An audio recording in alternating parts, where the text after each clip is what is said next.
Bom, pessoal, vamos começar.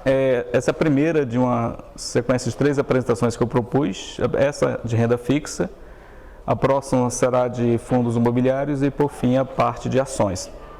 O objetivo dessas apresentações não é, digamos assim, deixar vocês completamente por dentro do ambiente. Vocês não vão sair daqui com um diploma de profundo conhecedor dessa área, mas é para dar pelo menos um start e interesse por estudar esses assuntos. Eu diria que se eu soubesse disso quando eu me formei em 1996, talvez as coisas estivessem bem diferentes. Não estão ruins, eu não tenho o que reclamar, mas teria feito muita diferença na minha vida. Não quer dizer que eu tenha deixado de fazer o que eu fiz do ponto de vista profissional, mas tudo que eu estou obtendo de retorno no mercado financeiro está sendo feito sem afetar a minha vida profissional. Certo? Talvez eu estou trocando umas horinhas assim do dia para estudar um assunto, mas que o retorno disso é muito interessante. Bom, vou começar por renda fixa.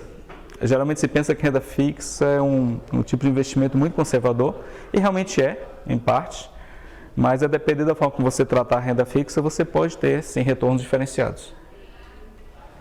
Então, esse é o sumário da apresentação.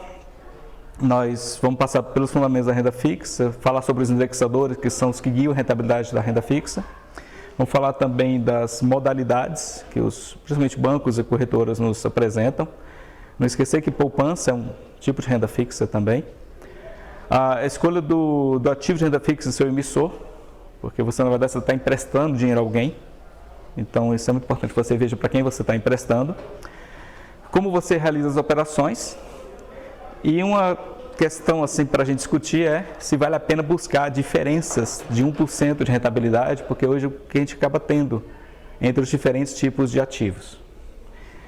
E os 2 últimos tópicos são para motivar vocês a estudarem mais sobre o tema, porque a renda fixa nos traz uma tranquilidade com relação à gestão. E para quem está começando pode ser interessante conversar com renda fixa, mas não de forma completamente passiva. Ser um pouco mais ativo na gestão da sua carteira de renda fixa. E vou falar um pouco de especulação. Tá bom? Essa parte de especulação é que eu aplico hoje em dia. E eu sei que muita gente também faz. E eu sei também que pouca gente sabe que se pode fazer isso. Então você vai ver que a ideia é muito simples, o risco é muito baixo para o retorno que você pode ter. Bom, a renda fixa é um investimento que você empresta dinheiro à instituição. E de forma já pré-acertada, você tem a definição de como você vai ser remunerado por aquele empréstimo. Então, um exemplo é você emprestar com uma taxa de remuneração pré-fixada em 10% ao ano. Ou ainda você tem uma taxa de remuneração associada, atrelada ao IPCA, mais um certo percentual acima do IPCA. Isso quer dizer, você acaba tendo pelo menos a segurança que você está tendo um retorno acima da inflação. A renda fixa ela tem prazo de encerramento, quer dizer, você empresta por um prazo, você vai receber seu dinheiro mais aquela taxa acordada, exceto a poupança, que a poupança pode deixar lá indefinidamente. A liquidez diz respeito a você poder sacar o dinheiro, quando bem entender, ou você pode sacar diariamente, o caso de alguns tipos de ativos de renda fixa, e tem alguns que já têm estabelecido que você só pode sacar no vencimento. Não quer dizer que você realmente não possa sacar antes. Você pode sacar antes, só que a rentabilidade não é garantida. Às vezes pode ser negativa. Ok? E tem situações que a renda fixa não é fixa. A gente pensa em renda fixa que é um valor constante, não é isso? Você vai receber todo mês uma remuneração pelo seu capital. Mas se você encerrar o contrato antes, você pode ter perda. Ok? E se houver alterações nas condições de mercado, também você pode ter variações nesse valor que você vai receber. Por exemplo, se o seu resultado é atrelado à taxa Selic, se a taxa Selic muda, seu resultado muda. Não quer dizer que você vai ter perda, você vai talvez ganhar menos ou mais, depende se a Selic diminuir ou subir. Ok? Queria deixar vocês à vontade para fazer perguntas durante a apresentação, para não deixar tudo para o final, até porque eu acho que vai ter alguns slides aqui que vão chamar a atenção em relação a alguns resultados. Quais são os riscos da renda fixa? Pessoal, a gente mora no Brasil, mas não é porque é no Brasil que não existe, que o risco é maior que em qualquer lugar do mundo. Agora, quando você está emprestando dinheiro a alguém, você tem que saber se essa contraparte é capaz de respeitar o contrato. ok? Então, existe o chamado risco de crédito, que é o risco da contraparte não te remunerar. Por exemplo, você emprestou dinheiro a uma empresa, a empresa foi à falência. Porque existem títulos atrelados que são de rentabilidade, você empresta recursos à empresa. No caso de bancos, existe o Fundo Garantidor de Crédito, que é um fundo do sistema bancário, ok? Não é fundo do governo, é do sistema bancário, e que te garante até R$250 mil por CPF e por entidade emissora. Quer dizer, se você emprestou para 10 bancos diferentes, para cada um você tem essa garantia de R$250 mil. Então, geralmente, quem tem muito mais dinheiro não aplica em renda fixa para um só emissor, ok? Para ter um pouco essa garantia do FGC. Dá um pouquinho de trabalho receber recurso de volta se o emissor for à falência, mas não é o fim do mundo, tá bom? E pelo que eu vi dos relatos até agora, é relativamente rápido. Outro risco é a mudança do indexador. Se a inflação muda, se a taxa Selic muda, ok? Tudo isso vai interferir nos seus resultados. Não quer dizer que vai ficar muito pior, pode ficar muito melhor, ok? Mas isso é algo que pode interferir. E o aumento da inflação, porque a inflação ela interfere em aonde? No poder de compra. Alguma coisa que te dá uma rentabilidade de 0,5% ao mês, mas que a inflação é de 1%, você na verdade está perdendo 0,5% de capacidade de compra. Ok? Então, na verdade, a inflação ela tem forte impacto na renda fixa. Com relação a impostos, não tem como fugir de impostos na renda fixa, porque os impostos são geralmente taxados na fonte. Então, se você aplica no CDB de banco, você tem um primeiro componente de impostos, que é o IOF, que é o Imposto sobre Operações Financeiras. Se você deixar esse recurso um dia investido e sacar no dia seguinte, você já vai ter que pagar como IOF é 96% do seu rendimento. Ou seja, praticamente você está entregando o seu rendimento todo com o IOF. Os impostos se aplicam sobre o rendimento, tá, pessoal? Não é sobre o total que você aplicou, não. Tá bom? Só que ele chega a zerar depois de 30 dias de investimento. Então, depois de 30 dias, se você tiver algum imposto a pagar, é o imposto de renda. O imposto de renda, em função do tempo que aquele recurso ficou aplicado,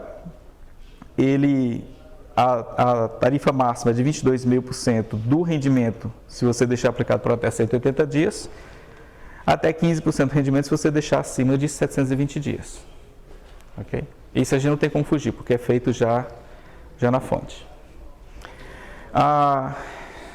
Acho que eu já tinha falado dessa parte da renda fixa. Então, por que você deve pensar em investir em renda fixa? Ok? Primeiro, por uma busca de reserva de valor. Antigamente, a gente guardava dinheiro embaixo do colchão, né? Não a gente, talvez nossos avós ou bisavós. E outro dia eu conheci uma pessoa que até fazia isso ainda, que não confiava no sistema bancário. Ok? Mas ele estava esquecendo assim, coisinha chamada inflação. Então, quando você busca renda fixa, você procura pelo menos preservar o seu poder de compra. Ou seja, que aquela rentabilidade que está sendo dada, no mínimo, cubra a inflação. Ok?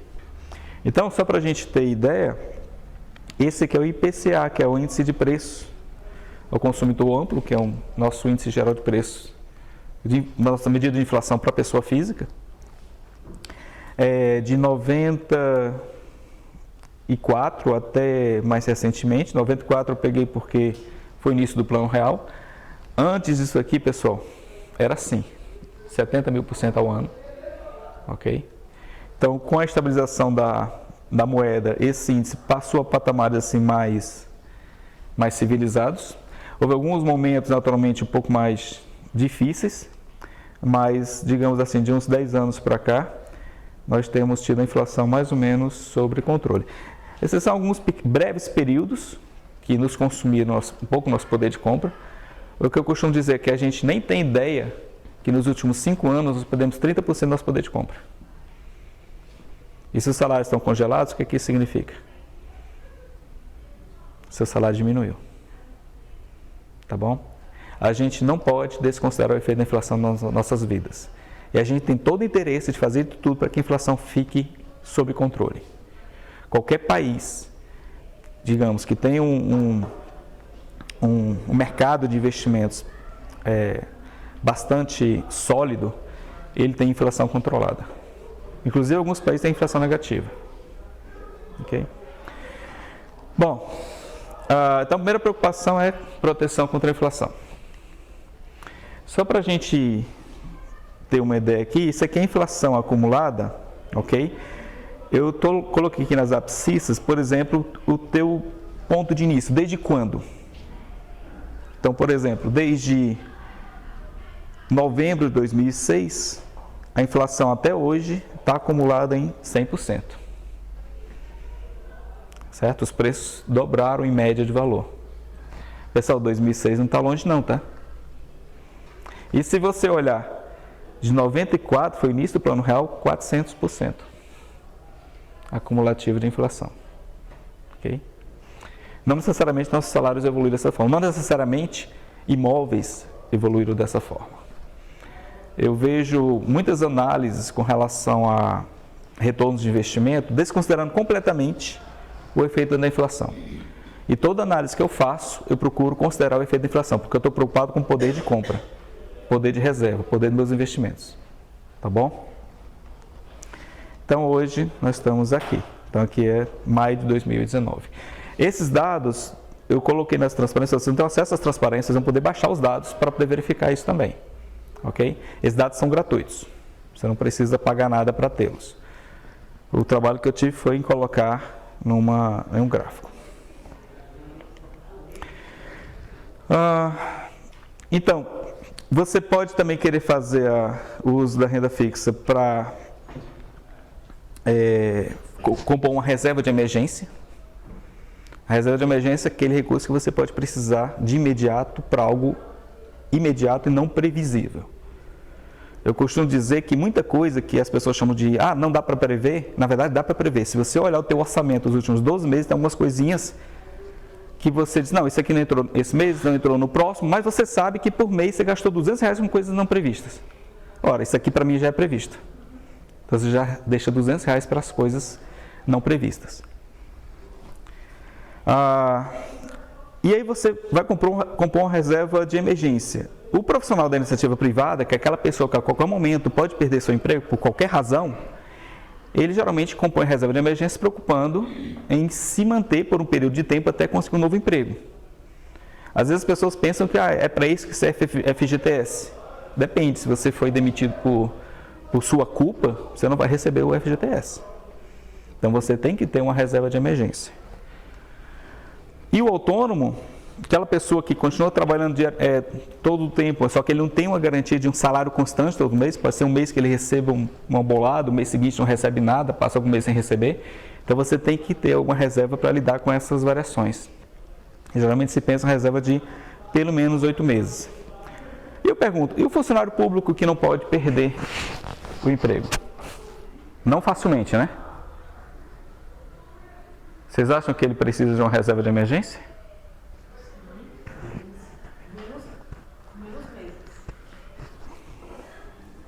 Mas por que ele precisa de uma reserva de emergência? Ele não vai perder o emprego.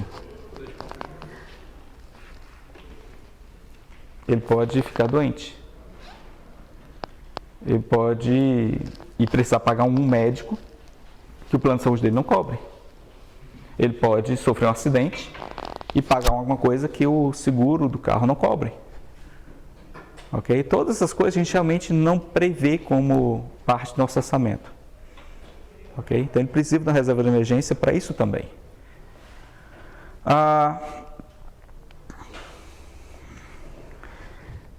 Outra forma de você usar a renda fixa é ter uma reserva de recursos para aproveitar oportunidades. Tá bom? Isso aqui é um exemplo de uma oportunidade. Isso foi a crise do subprimes em 2008. Você se lembra aquela... vocês já eram nascidos, tá? Não venham com essa história não. Em poucos meses, a Bolsa de Valores brasileira perdeu 56% de valor. Tinha gente que estava posicionado, ou seja, ele tinha ações. Teve gente que viu isso aqui caindo e se desesperou. É o que a gente chama assim, a diferença entre um investidor mais preparado e menos preparado. O mais preparado, ele sabe que numa queda como essa, ele vê oportunidades de comprar mais barato algo que estava caro. Outros já veem nesse momento oportunidades para sair correndo e ficar na renda fixa para sempre, porque eu não quero sofrer esse baque. Em 18 meses, se você tivesse tido a sorte de entrar no mercado aqui, tudo que você investiu em 18 meses rendeu 175%. Existe uma assimetria, você cai 50%, mas você volta ao mesmo patamar com rentabilidade maior de 100%.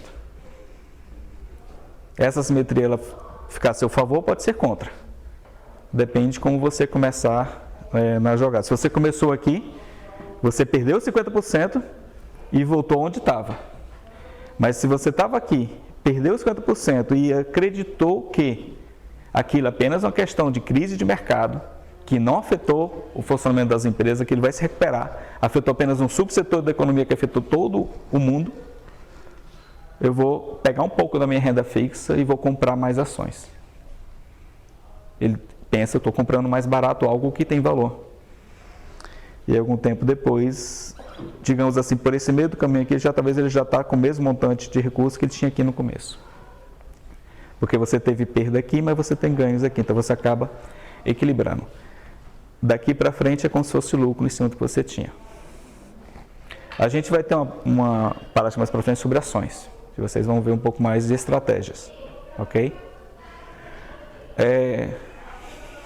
Bom, e você pode buscar a renda fixa como parte de uma estratégia mais ativa, ok? Não ser passivo com relação à renda fixa. Você pode fazer o que a gente chama de marcação mercado.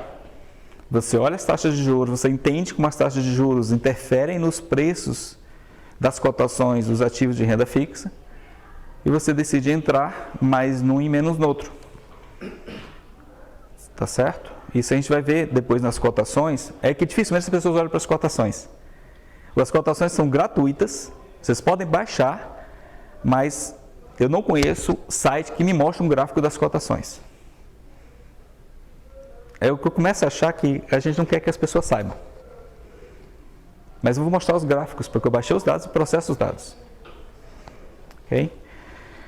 Você pode usar a renda fixa como proteção, como margem para fazer operações no mercado financeiro. Certo? Isso para quem faz trading. Eu faço já há 8 anos, mas eu uso para outros fins, mas tem gente que faz trading.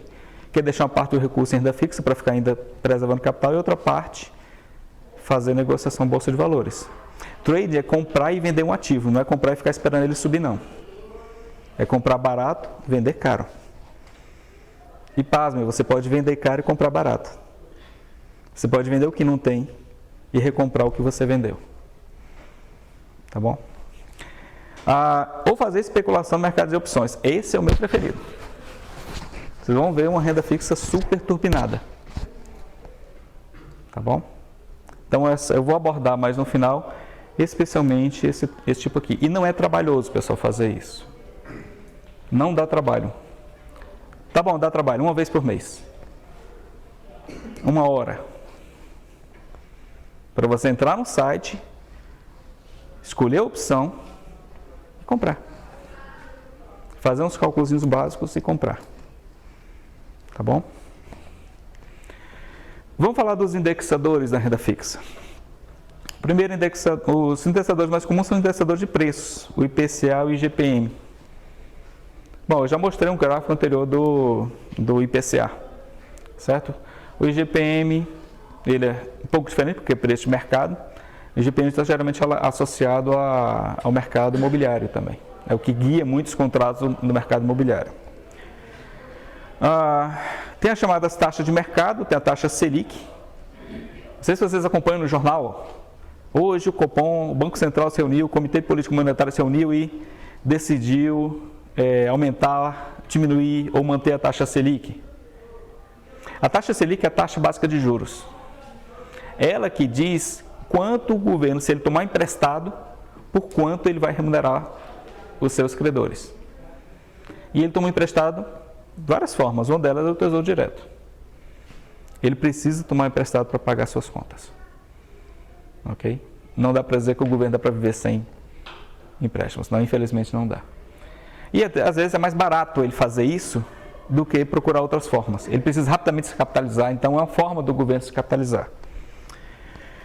Bom, e também tem o CDI, que já é uma taxa que é regido pelo mercado bancário, que essa taxa, ela diz o quanto de taxa um banco vai pagar para o outro para pagar emprestado. É para empréstimos entre bancos. E essas duas taxas são muito próximas, pessoal. Isso aqui é o histórico delas desde, achando 2000 aqui. Elas são muito próximas. Vermelho e azul são as duas taxas. Só um breve momento uma pequena diferença entre eles, que às vezes o mercado bancário pode reagir mais rapidamente a algum evento do que a Selic, mas a maior parte do tempo elas estão lado a lado. Então, geralmente, eu às vezes fico olhando só para a taxa Selic. Eu tenho ideia que o CDI está muito próximo da Selic. Tá bom? E olha, nós estamos hoje vivendo um período com as taxas mais baixas da história. 6,5% ao ano. Também houve época, pessoal, que era maravilha você ter investimento atrelado ao Selic. Você tinha aqui pouco menos, acho uns 14,5% ao ano de retorno. Ok? Só que não se iludam, nesse momento aqui a inflação não estava baixa. A gente vai ver um gráfico corrigido pela inflação. Tá bom? Então a gente não tem que olhar só a inflação, só taxa, tem que olhar também as condições econômicas. Mais uma vez aqui a base de dados para vocês baixarem. O pessoal pode ficar à vontade de fazer perguntas, tá bom? Eu tenho a impressão que alguns ainda investem só em poupança. E talvez vão continuar depois daqui, continuar investindo só em poupança. Alguns talvez investem em renda fixa. Outros já são um pouco mais arrojados. O que eu estou querendo aqui é abrir um pouco para vocês o campo de opções. Tá bom? Ok, vamos falar da poupança. A poupança que é tão maltratada pelos bancos, mas é porque a poupança não dá muito dinheiro para os bancos também. A poupança é uma das formas principais de preservação de capital do brasileiro. Ele deixa o dinheiro lá na poupança, ele tem um retorno. Esse retorno é isento de imposto de renda. O maior problema que eu vejo com a poupança é a liquidez do retorno, que é mensal. Você só vai ter aquele retorno daquele mês se o seu capital tiver ficado investido durante o último mês. Tá certo? Mas para quem pensa em médio e longo prazo, é uma forma de aplicação em renda fixa. Ok? E aí a poupança, ela é isenta de imposto de renda e a sua forma de remuneração, ela varia conforme a Selic. Na verdade, tem dois tipos de poupança. Tem uma poupança, se não me engano, acho que até 2012, acho que até maio de 2012, se eu não me engano, que ela tinha uma forma de remuneração. Aí começou a ficar claro que a poupança estava sendo mais interessante do que a renda fixa atrelada ao CDI. E aí fizeram uma mudança, porque as pessoas estavam investindo muito em poupança e não estavam investindo muito em outros tipos de aplicações, inclusive o Tesouro Direto. Quando houve essa mudança, passou a ficar mais interessante você procurar alternativas à poupança. Então, atualmente, a regra é a seguinte: se a Selic estiver acima de 8,5% ao ano, o rendimento será fixo, 0,5%, mais a taxa TR. Selic alta quer dizer a poupança não vai render muito mais. Então, vai ficar mais interessante você ir para outros tipos de investimentos. Já quando a Selic estiver abaixo de 8,5%, a poupança vai render 70% da Selic mais a TR, ou seja, pode ser que o resultado fique ainda abaixo de 0,5%. Tá bom? Em algum momento.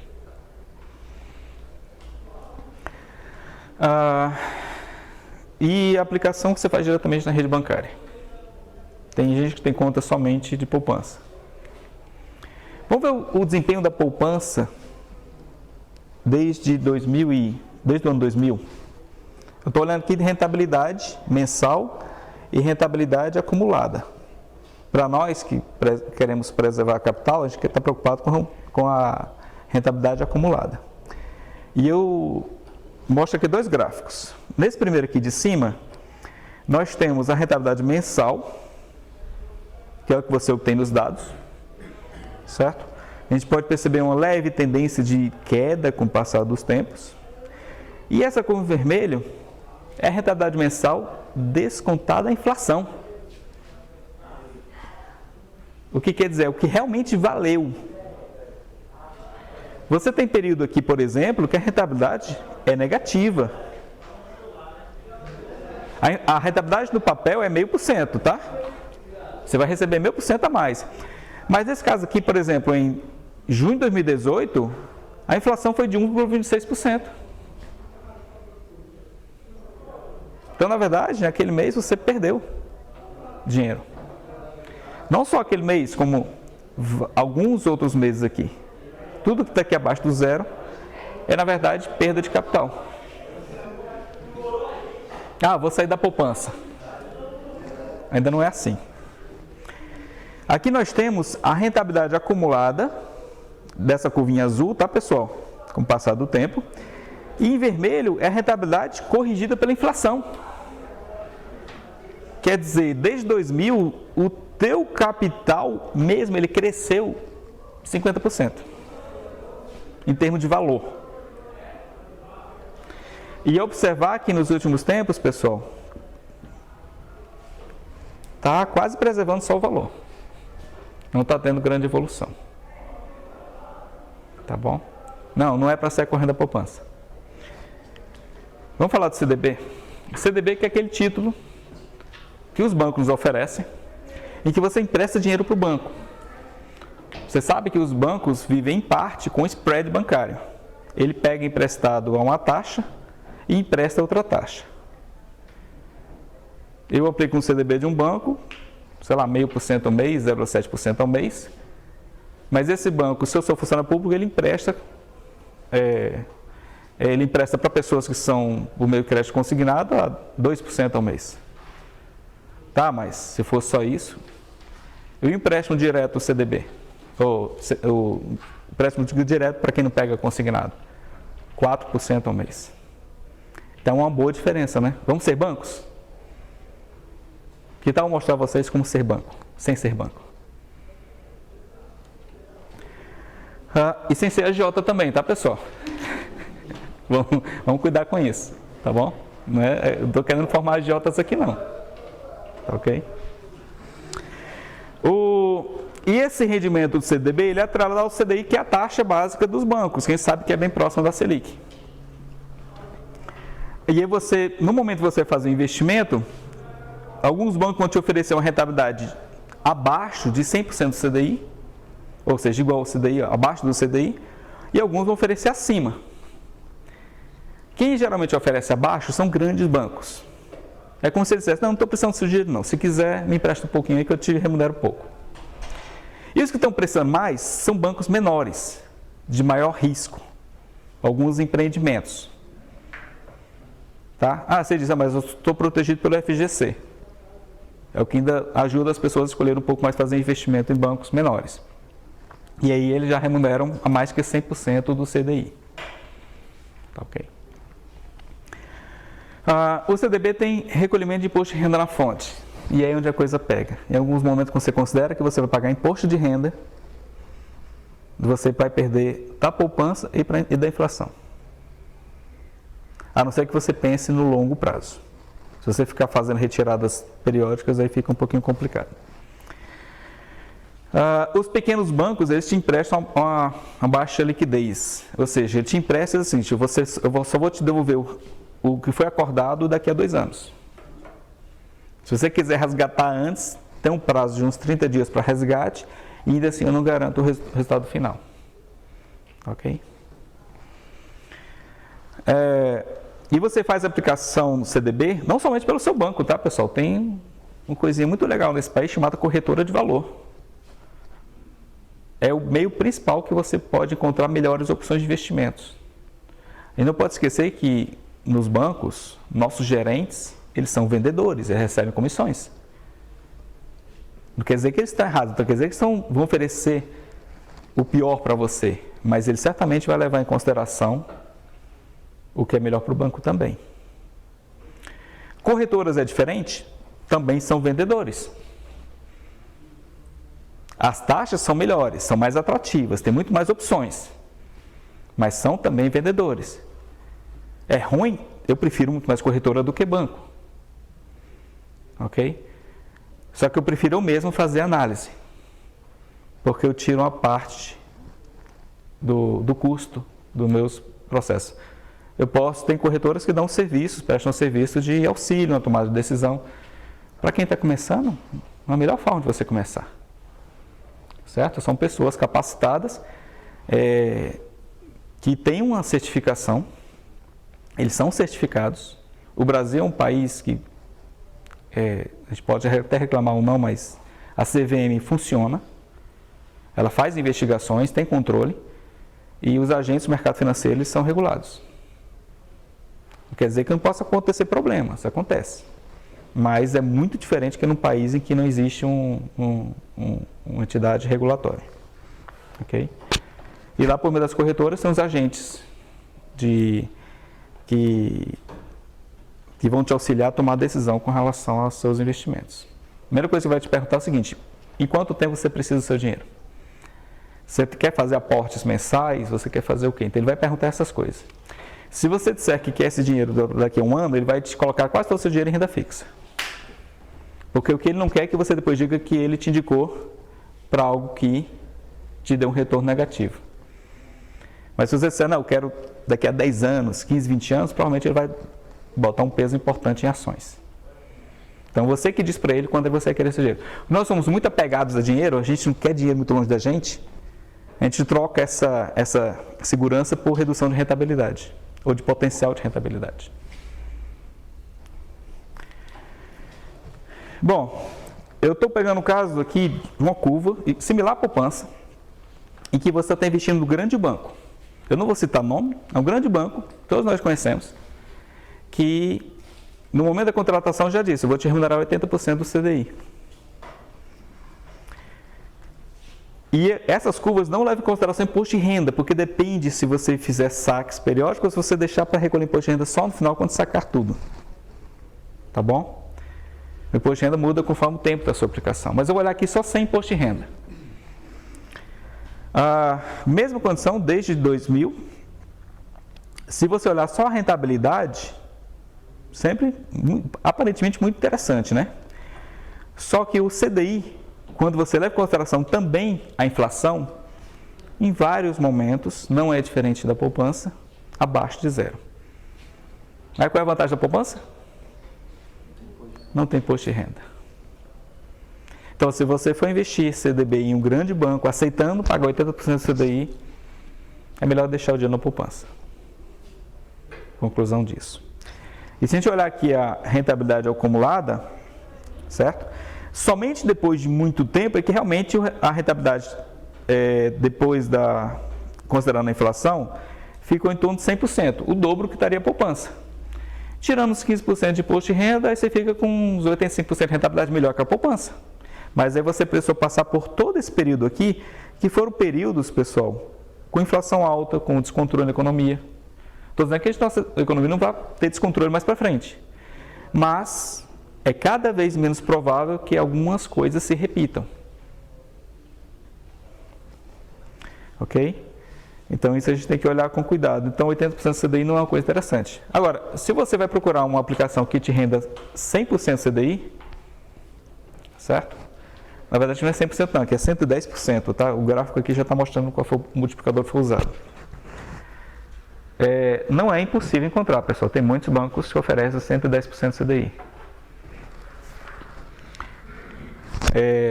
E aí realmente começa a ser bem mais interessante no longo prazo. E isso já considerando a inflação. Isso aqui daria mais ou menos 300% de retorno. Então, longo prazo. E aquela tabela do imposto de renda, o valor mínimo é 15%? 15%, então se você teve 300%, 15% dos 300%, tá razoável. Considerando que você começou com um grande aporte aqui, boa parte desse retorno aqui é em cima do que cresceu acima do seu aporte inicial. Ok? Só dar uma dica, que é uma coisa que quando eu trabalhava na consultoria, a gente sempre fazia comparativo com 15%. É claro que se sacar mais cedo, tira um pouquinho antes, mas é mais simples de comparar quando você coloca a poupança Ou então, por exemplo, uma debênture incentivada Que não tem imposto de renda. que é mais fácil de você fazer a comparação, o LCA, LCI. É difícil comparar os desiguais, né? Sim. É difícil, mas você tem razão. É importante considerar o imposto de renda, eu acabo considerando que mais ao final, quando você vai fazer essa análise. Mesmo assim, a diferença é importante. Ok? Desculpa, se seu nome é... Breno. Ah, você que é o Breno. Sou eu. Você é filho. Exatamente. Ok, Breno. Você vai gostar dos últimos slides. Legal. Bom, tem LCI e LCA, que são títulos que os bancos vendem de renda fixa. Na verdade, quando você faz um investimento em LCI, você está emprestando dinheiro para o banco para ele investir na carteira dele imobiliária. Ele vai pegar esse dinheiro e vai usar para fazer empréstimo e ganhar com spreads. LCA é voltado para o setor de agronegócio.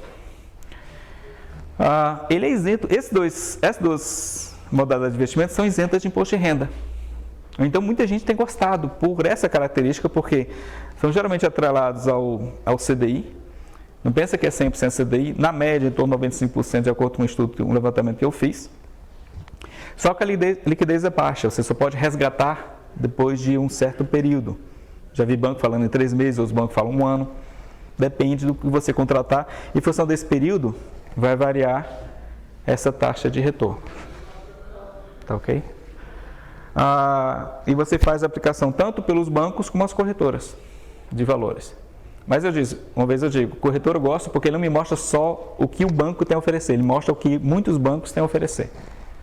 E você escolhe conforme a taxa, conforme o risco que você está disposto a correr. Ok? Tem as debêntures. Debênture já é um empréstimo que eu faço a empresas. São empréstimos cuja rentabilidade está associada a algum indicador muito similar aos outros da renda fixa. Só que, em geral, as taxas são melhores. Porque você está emprestando a uma empresa, ela, em tese, vai usar aquele recurso para crescer mais. Se essa empresa fosse pegar de bancos, ela ia pegar esse recurso a uma taxa maior, sei lá, uns 20% ao ano, 15% ao ano. Ele prefere captar a um custo mais baixo, diretamente de pessoas físicas ou de investidores qualificados, para investir no seu negócio. Okay? Aqui só um exemplo, tem uns sites da própria Ambima, a Ambima é que faz a avaliação de risco dos debêntures. Nós temos aqui, eu vou ter que ir mais para perto, Aeroporto de Guarulhos. Tem uma debênture que vai vencer em 2025. Então, se você investir hoje, você vai ver esse retorno em 2025. E ele está remunerando o IPCA mais 7,8% ao ano. É inflação mais 7,8% ao ano. Ou seja, você está protegendo a inflação e ainda tem 7,8% de retorno acima da inflação. Ok? Algumas debêntures, como o Breno falou, são incentivadas. Acho o setor de infraestrutura. Não sei se é o caso do GRU Aeroporto. Não sei. Eu sei que estradas são CCO ou CCRO, mas não sei se é exatamente essa que são. Algumas outras não são isentas de imposto de renda. Ok? Só as incentivadas seriam isentas de imposto de renda. Então, isso aqui é uma opção para quem não está precisando de recurso no curto prazo e gosta da ideia de esquecer que tem aquele dinheiro e um dia no futuro vai receber algo que rendeu provavelmente mais que 10% ao ano. Lógico que tirando a inflação, a gente espera que se mantenha baixa. Ok? Vocês têm acesso a essas informações nesse site da Ambima. Essas informações são gratuitas, você não paga nada por elas. E você faz aquisição dessas debêntures por meio de agentes do mercado financeiro. Eu não sei se bancos têm trabalhado com vendas de debênture, eu vejo muito mais corretoras fazendo isso. Uma pergunta, algum de vocês tem conta em corretora de valores? Quer dizer, só veio para cá hoje quem não precisava estar aqui hoje, é isso? Infelizmente. Oi? Viemos porque precisamos. A gente quer mais, né? Conhecer mais coisas. Sempre é bom vocês participarem de diferentes apresentações, diferentes pontos de vista. Nunca deixe de levar em consideração que aquela pessoa pode ser um vendedor. mas pode ser que o que ela esteja vendendo seja interessante.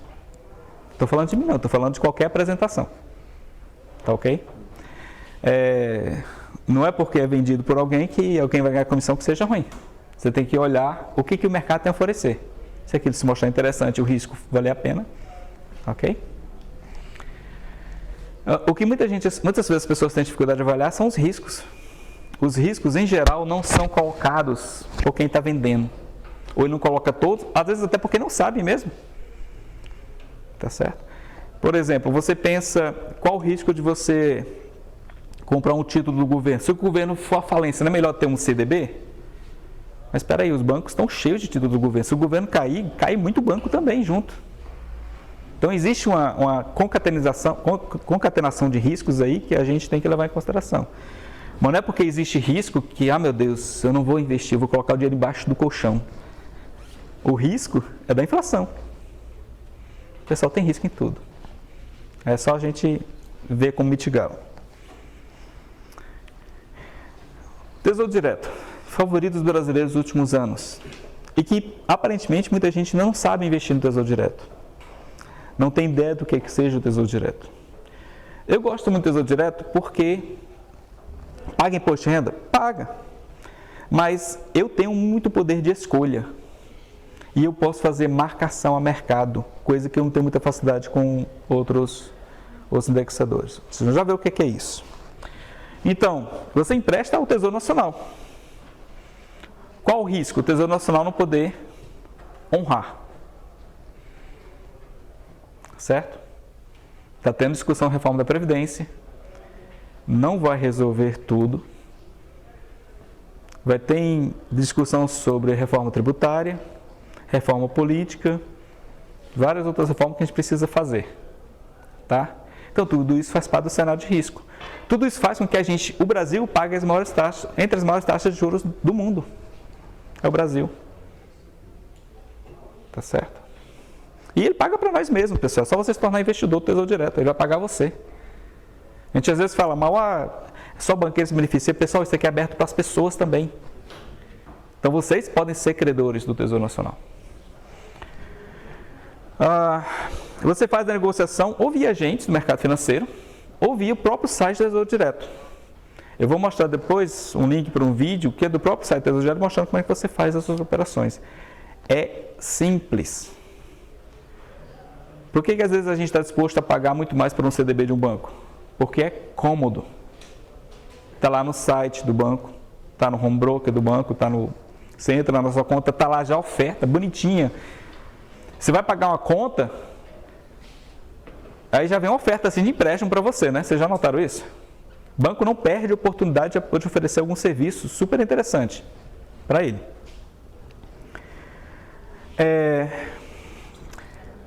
Bom, quais são os títulos que você tem à disposição? Precisa de muito dinheiro? Não. A partir de R$30 você pode comprar um título do Tesouro Direto. Vai aplicar com menos de R$500 no banco, um CDB. Muitos bancos exigem que você aplique no mínimo R$500 e múltiplos de R$500. Para te dar 80% do CDI, se eu tenho um título do Tesouro que me dá 100% do CDI, se eu tenho bancos digitais que estão nos dando hoje 100% do CDI, bom, o lado positivo dos bancos digitais é que os bancos que não são digitais estão começando a se mover. Por quê? Está aumentando a migração.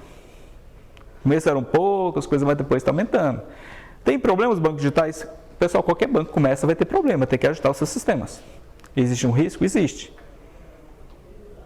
Mas banco digital, como é parte do sistema de bancos, tem uma coisinha chamada FGC também, para te ajudar com isso. Ok? Eu estou louco que um certo banco digital seja comprado por um banco grande. E minhas ações... Alguém já deve estar imaginando qual é, né? Bom, vocês têm títulos do Tesouro que são atrelados ao IGPM. Então, a sua rentabilidade vai variar conforme o IGPM. Títulos atrelados ao IPCA, que eles dão um IPCA mais alguma pequena taxa. Tem aquelas pessoas que já acumularam muito recurso a vida toda e investem no título atrelado ao IPCA que paga juros semestrais. Então, a cada 6 meses você recebe na sua conta os juros. Se são juros, pessoal, você pode gastar. pode zerar aquele valor. Então acaba sendo parte da sua aposentadoria, que você recebe a cada 6 meses. Mas isso aqui eu só penso mais para quem já vinha economizando, guardando por muito tempo. Já tem um bom montante acumulado. Até porque quando você vai pagar os juros semestrais, imposto de renda é deduzido naquele momento da saída. Tem um tesouro pré-fixado em que já se sabe de antemão quanto é que você vai receber de juros na data de vencimento do título. E tem um tesouro Selic, que esse te rentabiliza com forma Selic. A Selic não fica negativa, certo? Então, eu já olhei toda a série histórica, eu não me lembro um momento de eu colocar dinheiro no Selic, eu retirar e ter um retorno negativo. Certo? Antigamente, esses nomes desses títulos, na verdade, eram compostos de letras. NTNB, LTF, LTN, ninguém entendia o que era isso. Com a iniciativa de procurar popularizar o investimento no Tesouro Direto, o Tesouro Nacional mudou os nomes para esses daqui. Só que vocês continuam acessando por aqui, vendo, pode também ver os nomes antigos, tá ok? Só para a gente ter ideia, um título prefixado, como por exemplo esses títulos aqui, são títulos que vão vencer em 2021, 2022, 2023 e 2025. O que vai vencer mais perto, em 2021, ele vai pagar 6,14% de rentabilidade ao ano, até o resgate, lá no resgate. Se você for sacar antes, pode ser que você não tenha isso. Já se você deixar por mais tempo, até 2025, você já tem 7,65% ao ano. Só que as cotações, que é aquele preço que você compra ou vende o título, elas mudam no passar do tempo. Você não é obrigado a comprar um título e levar até o final. Quem faz marcação ao mercado, decide quando comprar um, quando não comprar outro, quando entrar e quando sair. É quase como fazer operação em bolsa de valores. Só que não é recomendado para quem está começando. Mas tem um material que eu vou disponibilizar para vocês, para quem quiser estudar, ver isso aqui. Olha que coisa interessante. Um título prefixado, ele é prefixado porque no vencimento ele vai valer R$1.000. Então o preço de hoje depende de quanto vai correndo de juros até o final. Quando ocorre alguma perturbação na economia, aquilo altera as cotações. Aqui, pessoal, foi no período das eleições. Certo? Quando houve uma melhor definição do que seria provavelmente o próximo governo, eu não estou aqui dizendo que eu sou contra ou sou a favor. Nós temos que olhar taxa, cotação. Quem estava aqui e previu que havia coisa interessante para vir para frente, pelo menos do ponto de vista econômico, teve retorno de 2,79% em pouco mais de um mês. Em um título vai vencer agora em 2020. Mas um título mais longo, vai vencer em 2023, teve 12%.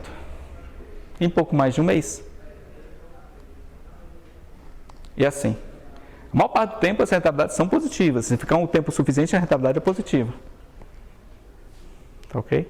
Então, quem faz marcação ao mercado, olha condições econômicas para decidir quando entrar. Ok? Tá, pessoal, fica a dica, a reforma da Previdência está cozinhando aí, tá? Agora são momentos para pensar e se posicionar. Mas isso aí é o valor da cotação. Isso. Ou seja, eu posso vender um título prefixado em 2023 pelo valor da cotação hoje. Isso. Quem compra isso? Se você vende é porque você já possui, você só pode entrar comprado aqui. Então, se em um momento você comprou, então você comprou do Tesouro. Certo. Quando você vai vender para o Tesouro. O Tesouro é obrigado a recomprar. Ah, tá. Então as operações são sempre com o Tesouro. Sempre com o Tesouro. A contraparte é o Tesouro. Ok? Aqui nós temos duas curvas, uma vermelha e uma azul, porque na verdade ele tem um spread, um preço de compra e um preço de venda diferente, para não ficar valendo a pena a pessoa comprar e vender no mesmo dia. Pegar pequenas variações. Então tem que esperar um pouquinho para ter essa diferença. Ok? 12%, pouco mais de um mês? Não é nada, né? É muita coisa. Se você ficar antenado com a economia, você pode ter um retorno muito bom só com o Tesouro Direto.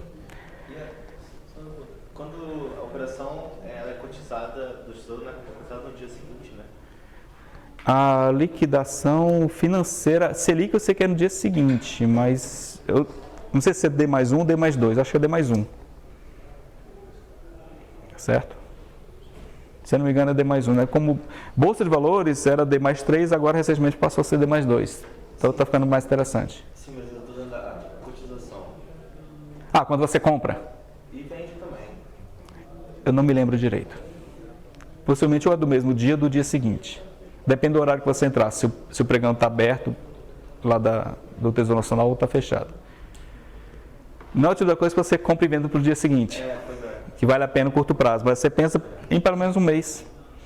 Aqui é um mês. Certo? Pessoal, BRF, como é que foi? O Wesley Day. Muita gente ganhou dinheiro com aquilo. Mas tem uma forma de fazer de um dia para o outro, até dentro do mesmo dia agora, que criaram 2 ETFs de renda fixa. Ah, e na Bolsa de Valores direto. Isso é na Bolsa de Valores, Sim. mas ele é atrelado à renda fixa e você não paga o IOF também. Isso é coisa recente. O imposto de renda é só 15%, como o ETF na renda fixa. De um dia para o outro, né? Se for day trade, vai para 20%. Sempre vai ser 15%, você nunca paga o IOF, e aí tem essas pequenas vantagens. Mas enfim, só um acréscimo. Resposta dele? Ótimo. Tesouro IPCA, já atrelado ao IPCA, você tem expectativa em relação à inflação. Eu vou passar mais rapidamente porque a gente tem que terminar às 12h45, às 13h45, tá? A cotação é bem volátil. Geralmente quem investe isso aqui está pensando em longo prazo, sua aposentadoria, algo do tipo, porque você quer um retorno acima da inflação. Mas tem gente que faz especulação também. Olha que o título, o vencimento 2050, como ele muda muito de um mês para o outro. Certo? Agora, ele é associado a IPCA, mas muito mais do que IPCA, a expectativa de como é que o país vai ser em 2050, pessoal.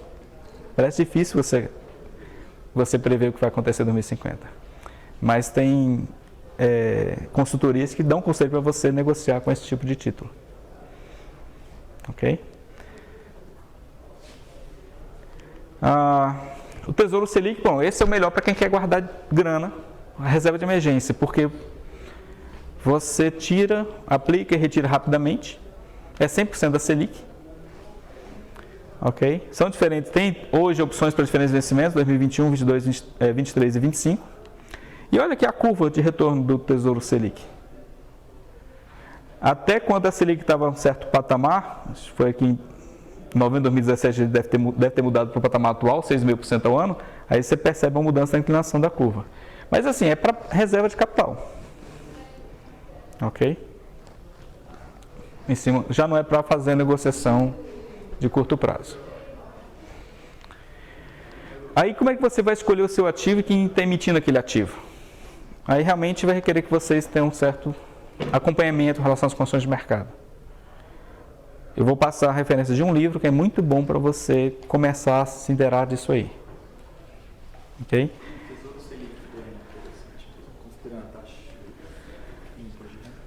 A questão é que atualmente a taxa de juros com o imposto de renda, se a inflação não tivesse aumentar um pouquinho, você pode começar a perder. Mas é como eu disse, o Tesouro Selic é para aquela reserva de emergência mais, curto prazo. Tá bom? Então, vai depender da sua avaliação com relação às condições de inflação ou à taxa Selic. Vai depender do risco do emissor. O emissor com maior risco ele vai geralmente pagar mais taxa para você. Vai depender da liquidez e o prazo que você quer para aquele recurso. E vai depender também dos custos. Hoje, cada vez mais, corretoras e bancos estão permitindo Tesouro Direto com corretagem zero. Você só paga, acho que é 0,25% de custódia ao ano, acho mais ou menos isso aí. Bom, 0,25% para quem está 6.000%, já começa a preocupar, né? Mas, como disse, renda fixa, vocês vão ver minha opinião com relação à renda fixa. E tem que levar em conta também imposto de renda. A escolha da corretora de valores, você tem que olhar no caso do Tesouro Direto, você tem um site do próprio site do Tesouro que coloca todas as instituições que podem negociar títulos do Tesouro Direto. Você pode ver se o seu banco está lá. Se você vê que seu banco cobra taxa, seu banco talvez não é a melhor opção para você fazer investimento no Tesouro Direto. Hoje em dia, pessoal, é muito fácil abrir uma conta na corretora, é conta digital. Você manda seus documentos, em poucos dias você já tem uma conta você já tem para onde mandar recurso, você transfere via TED. E uma coisa que eu gosto muito das corretoras, sabe o que é? Eu só posso mandar dinheiro para aquela conta ou retirar daquela conta entre a conta da corretora e uma conta no meu nome. Quer dizer, se alguém por acaso tiver acesso à minha senha da corretora, ele vai no máximo ver o que eu tenho de aplicação. Ele vai ter que ter a senha da conta da corretora e do meu banco, para transferir para o meu banco para depois poder fazer o resgate. Então eu vejo isso como uma segurança, você usar as corretoras, além dos custos. E como investir, tem um passo a passo aqui no site Tesouro Direto. Eu não vou aqui entrar no passo a passo, mas porque realmente é muito fácil. Ok? Não é cômodo como o CDB do banco, mas também não é essa dificuldade toda. Ok? Então, a pergunta que eu deixo para vocês é a seguinte: o que diferencia todas essas opções? Às vezes é uma diferença de 1%, 2% ao ano. Tá, para cobrir da inflação, nossa, é uma briga, né? De gato e rato. Mas se você quer preservar valor a longo prazo, eu vou pegar aqui o caso de uma pessoa. Pessoal, todos os meus gráficos eu procuro descontar a inflação, tá? Não caiam em história com um gráfico que não tem consideração pela inflação. A gente tem que ver poder de compra. De uma pessoa que está investindo, R$500 investido corrigido pela inflação, quer dizer, R$500 hoje, mas quando ele começou era, sei lá, R$100, R$200, dependendo de quanto é que foi a inflação no período. Considerando sempre que você faz aportes constantes, mas você reajusta esses aportes conforme a inflação. Espera que o nosso salário aumente conforme a inflação, então por que não aumentar os aportes? E você está num ambiente com inflação de 5% ao ano, inflação média, considerando o Brasil nos últimos 15 anos, e você faz esses aportes por 20 anos, quer dizer, isso aqui é uma previsão para o futuro, tá? Levando em consideração que isso vai se permanecer. A diferença, depois de 20 anos, entre você ter investido em aplicado um investimento que deu 11, 12 ou 13% ao ano, é esse pequeno resultado aqui depois de 20 anos. Quem começa a investir em renda fixa tem que ter muita paciência, principalmente com o começo, porque no começo não faz muita diferença. Faz muito mais diferença você aumentar os aportes, arrumar a casa, aumentar os aportes, porque a diferença só vai vir mais a longo prazo. Então tem que ter um pouquinho de calma, paciência. A renda fixa é para quem tem paciência. Estou dizendo que não tem que ter paciência. Ok? Mas a diferença me parece relativamente pouca com o passar dos anos. Nessas apresentações eu decidi não falar de fundos de investimento, porque são geridos por profissionais. Eu vou falar de outras coisas que permitem vocês tomar as rédeas, controle sobre os seus investimentos. Não quer dizer que vocês não possam investir em fundos também. Mas tem fundos de investimentos associados à taxa DI, que ele te cobra 0,5% ao ano. Por que eu vou colocar de meu dinheiro num fundo DI, que cobra uma taxa como essa, se eu posso ir no Tesouro Direto e ter a mesma taxa? Certo? A questão é sair de uma posição passiva para uma posição mais ativa. Mas nem tanto trabalho assim. Para quem for adepto da montagem da carteira ativa, o melhor livro que eu já vi até hoje no Brasil foi o livro da Marília Fontes. Esse livro aqui é cópia do que eu tenho em casa. Ele não está mais para vender, mas parece que tem alguns sites que você pode ter acesso a ele. A Marília Fontes, ela é uma gestora ligada a essa parte de renda fixa. Ela trabalha na consultoria, que é uma apresentação que ela faz sobre a ideia de que renda fixa não é fixa. Já vimos aqui que os indexadores interferem, como também você não precisa ficar até o final. Ok? Então você pode fazer uma gestão um pouco mais ativa. Ok? Bom, o que eu vou apresentar para vocês... Oi? Ela mesma falando, nesse site aqui. Como a gente está tem só mais uns 10 minutos, o link está aqui, vocês clicam, ela faz a apresentação toda não do livro só, mas as ideias estão por trás. O livro eu gosto porque detalha cada tipo de título, ela mostra qual a influência de cada indexador nas cotações dos títulos. Quando você começa a entender, e vocês podem focar unicamente em Tesouro Direto se quiserem, vocês podem tirar melhor proveito do Tesouro Direto.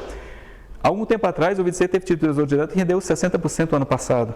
Eu não sei qual foi exatamente, tá? Mas não duvido, aquele 2050 ele varia bastante.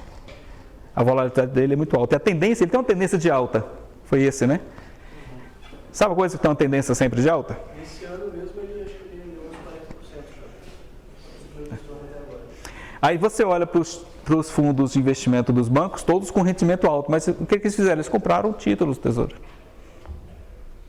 Certo? Lógico que eles sabem como fazer isso. E eu não estou dizendo que vocês não possam aprender a fazer. Todos vocês têm capacidade de aprender a fazer.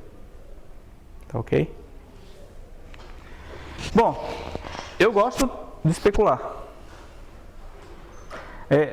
Existe um produto no mercado chamado certificado de operações estruturadas. Tá? Você pode fazer especulação combinando renda fixa com o mercado de derivativos. O Breno conhece bem o mercado de opções. Eu adoro o mercado de opções. Tanto a parte matemática como a parte menos matemática. Ou você pode usar o mercado de opções para gerar uma renda a mais. Sabe uma coisa? Você tira 0,5% da sua renda fixa e mais 0,5% com o mercado de opções sem muito trabalho? É sem muito trabalho mesmo. E tem um produto no mercado chamado certificado de operações estruturadas, que você pode comprar, mas eu digo aqui, ó, faça você mesmo. Eu vou mostrar gráficos de você fazendo ele mesmo, porque eu tenho acesso às cotações históricas de opções. Qual a ideia? No dia que você for montar essa operação, você tem um total inicial. Uma grande parte você vai investir em renda fixa. Essa grande parte que você vai investir em renda fixa, você espera que no dia do vencimento vai ter crescido até ficar igual ao total inicial. É uma continha fácil, você faz com isso. Então, aqui no dia do vencimento, no pior dos casos, você tira aquilo que você colocou. Você não perde nada, só a inflação. Certo? Mas o que você pode ganhar?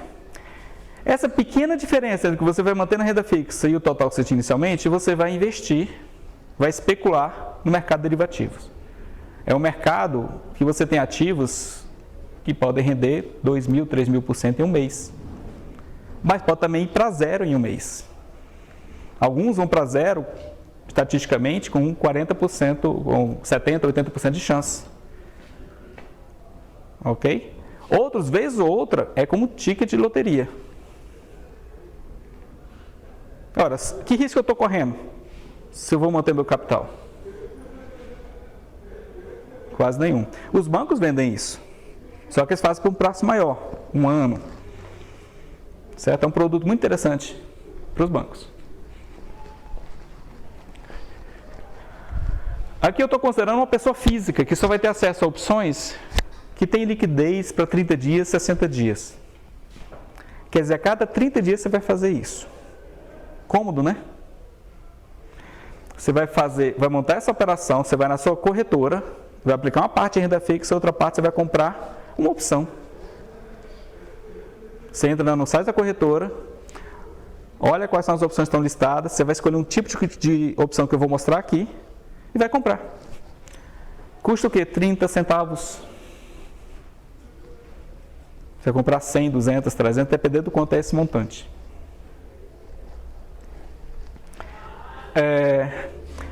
Se der tudo certo, aquilo que você investiu nas opções vai dar um retorno muito grande. Ou vai perder tudo, 100% de perda. Mas o que é 100% em cima daquilo que não me fez falta, que foi os juros? Fora a inflação, né? Lógico. Certo? Os bancos vendem isso a rodo.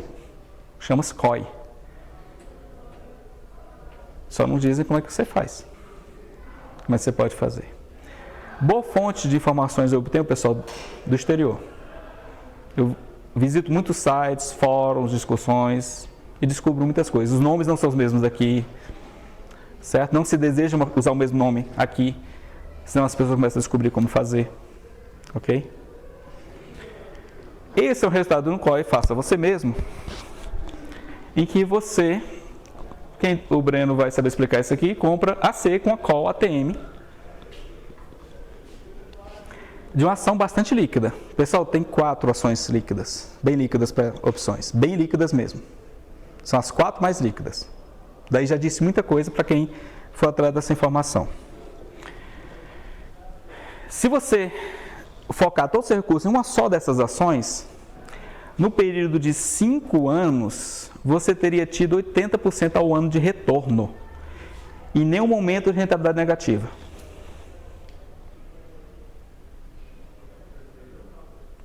Eu queria ouvir assim, emoção, coisa assim, mas... Oh! Não é tão surpreendente que não tem nem fala. Pessoal, isso aqui é resultado histórico. A escolha não é seletiva, não é coisa assim, é uma coisa feijão com arroz. Tá bom? Temos nomes. Quais são as opções, as 4 melhores? Se fosse só você que já colocar Eu sou professor, eu dou para vocês o caminho, entrego a vara, vocês pescam. hoje é dia de pagamento. O Breno vai falar de opções, vocês vão saber que opções são essas. Não, fala qual pelo menos um. Que isso? Isso hoje é do pagamento dessa terceira legislação. Pessoal, Todo mês tem um vencimento, então muda, não dá, se ele dá um exemplo aqui de 1 ou 2, mês que vem já vai ser já vai ser diferente. outra. Não dá tempo dele explicar direitinho agora nesses últimos Ah, meses. de hoje, a de hoje. Não sei, eu tenho que olhar, mas é um site que você olha e pega essa informação. Pessoal, tem uma coisa também. Pela CVM, eu não posso atuar indicando operações, porque eu não sou autorizado para isso. Eu só vou ensinar vocês a pescar. Cada um de vocês pode fazer isso aqui, pessoal, não é muito difícil. O que não é tão evidente é conseguir os dados históricos de opções. Isso eu digo para vocês como fazer. A própria bolsa te dá isso. Sabe aquele arquivão enorme que você pode baixar todo dia? Lá tem tudo, inclusive opções. Mas você provavelmente já fez um scriptzinho que Já. ajusta. Não, mas não precisa fazer ajuste, porque o que acontece? O que é legal com opções? Geralmente quando você vai comprar dados históricos de ações, está tudo ajustado, né? Não dá para você fazer nada de opções com esses dados. Você tem que fazer dados com dados de cotações do dia que foi negociado. E aquele arquivo da Bovespa te dá isso. Tanto da ação como da opção. Dá para a opção data de expiração, não vai te dar as gregas, porque as gregas dependem do que você acha que é a volatilidade. Mas dá o que você precisa para fazer isso. Tá bom? No caso aí você compra o ATM. Enfim, né, se eu fizer a pergunta aqui, vai ser muito técnico, não dá tempo de... A gente pode conversar. Mas assim, pessoal, eu depois posso falar mais disso. O Breno vai falar provavelmente desse assunto de opções, tá certo? Nos últimos 22 dias, deu 1,28%. Porque a gente começa a observar uma redução dessa curva aqui, ó. Porque os juros começaram a diminuir também. O componente das opções é a componente de juros. Mas, pessoal, não está ruim. Você quer ter menos suscetibilidade, é você operar com as 4 mais líquidas. A curva fica mais retinha, ó. Já vai cair para 30% ao ano. Teve um caso aqui, 2 casos assim de excesso, mas a maior parte, ó, está em torno assim daquela média. Isso aqui é rentabilidade mensal. Você faz uma vez por mês. Ok? E vai cuidar da sua vida. Ou vai estudar para aprender a fazer melhor, né? É o que eu tenho feito. Tá. Vamos para algo mais sofisticado. Quem tiver uma competência um pouco mais na parte mais técnica, programação, coisa assim, pode se tornar um algo trader, que é um trader algorítmico, um quant. Você pode procurar na internet e vão achar muita coisa sobre isso. Fazer você mesmo. Sem sistema de corretora, sem sistema de ninguém. Você mesmo faz seus programas. Esse aqui é um caso de renda fixa combinada com opções. Eu coloquei aqui tarja preta para não detalhar muito, porque eu não posso fazer isso. Mas vocês podem descobrir de 4.507% ao ano. Mas olha aqui, olha o coração da pessoa. Tá certo? Começou com 10 mil reais. Para ter capacidade de fazer as opções. A questão esse tipo de coisa é para quem tem um pouco mais de coração. Mas quem não tem tanto coração como eu, estou fazendo isso aqui, ó. Eu já não estou mexendo já com uma só opção, estou mexendo com 23 opções todos os dias. 157% ao ano. Você pode perceber a curva bem bonitinha e tem sido continuamente assim. Você diversifica para diluir o risco. Tem um critério de escolha que não é só em cima das gregas, tem outras coisas, tem umas gregas que são bem explosivas que ajudam com isso aqui. Tá bom? É o algoritmo que faz a operação? O algoritmo calcula para mim, ele me diz como é que eu entro no home broker, ele diz o que ordem eu tenho que colocar. Eu só abro o home broker, como eu sou, já falei aqui antes, como eu sou preguiçoso, eu fiz um script que pega do algoritmo e digita para mim no home broker. Só aperto o botão. Eu não uso plataforma de negociação para fazer isso, o home broker é da própria corretora. O meu custo é muito baixo. Agora teve muito custo de estudo. Pessoal, mas não é difícil. Quem está começando, bater os 30% ao ano não é difícil. Não é. Aquilo que eu mostrei, esse aqui praticamente um pouquinho de estudo, vocês sabem o que é uma call TM. Vocês só talvez vão ter um pouco de dificuldade de comprovar esses resultados históricos. Porque vocês vão ter que baixar os dados e verificar. Tá ok? Mas é como eu já digo, comece. Só começa. Tá bom? Bom, algumas referências. A gente pensa que uma apresentação sobre renda fixa vai focar unicamente naqueles 1, 2, 3% a mais diferença ao ano. Para mostrar para vocês que tem coisa que você pode fazer com a renda fixa. Esse livro, para mim, ele é importante, é muito interessante para cobrir toda a parte de investimentos. Para quem é iniciante, entender o que são os investimentos, as opções que vocês têm. Esse livro aqui, ele é um pouco mais antigo, eu comprei logo quando eu comecei em 2011. Olha, o título é muito chamativo, não é isso? Lembrar que 1 milhão em 2011 não é a mesma coisa que 1 milhão hoje, tá? Não faz muita diferença hoje. Ter 1 milhão não. Mas ele mostra a trajetória de um casal que foi juntando recursos, principalmente em renda fixa. Agora eles não estavam fazendo aportes de 5% do orçamento, 10%, estavam fazendo aportes maiores. E depois começaram a diversificar um pouco. A trajetória deles é interessante vocês verem. E o livro da Marília Fontes, Renda Fixa não é renda fixa. Esse para mim é um livro muito completo nessa parte de gestão ativa de renda fixa. Faça você mesmo. Ok? Bom, é isso, pessoal, que eu tinha para falar hoje. Eu vou disponibilizar isso para vocês lá no repositório, vou colocar o PDF disso aqui. E eu tenho a intenção de repetir essa mesma discussão, a mesma apresentação amanhã à noite, vou ver com o pessoal às 7, 8 horas da noite, via o canal no YouTube, com um webinar que vocês, quem quiser, quem não estava aqui pode participar, interagir. E quem está aqui quiser fazer perguntas, ou já perguntar qual é a ATM ali. Tá certo? Onde consigo acessar o consultório para vocês? Você está no grupo? Não. Ainda não está. Você conhece alguém daqui que esteja no grupo? Você entrou aqui por acaso? Ele estava com a escola do Godinho, eu acho. Isso, a Rafaela trabalha na secretaria, ele pode passar. É um link que qualquer um clicar e entrou. Certo? Pode sair a qualquer hora também. Só coloca no silencioso depois das 11 horas, que é quando eu começo a trabalhar. Eu mando algumas mensagens. Tá bom? É isso, pessoal. Obrigado.